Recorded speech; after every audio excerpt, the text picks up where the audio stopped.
Welcome to raigurkul.com. In this video, we'll discuss about how to get board detail using filter ID in Jira with REST API. Generally, when we are talking about extraction of board using REST API, Postman is helping us to achieve this activity.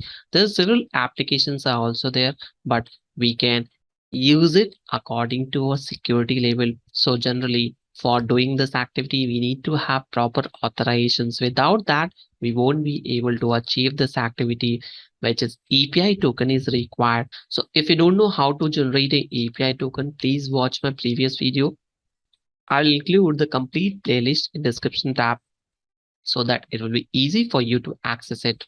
For getting the board detail, generally when we are using Jira, we have these are the board settings or board name which we want to extract the detail about it. So if we are extracting this detail by just entering the board, we'll get all the board name here.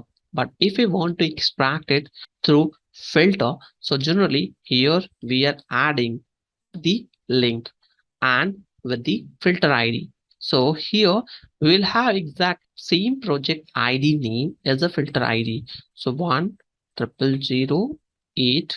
So let me extract this detail. So you can see here, this is a filter ID or project ID which is available. I am extracting this detail, and once you will get this detail, you can see all the boards are listed here.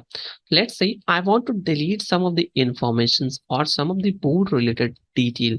So what I will do, I will simply select delete operations, and here I will provide the board ID. So let me delete 24, this one, and click on save. That board settings will be deleted.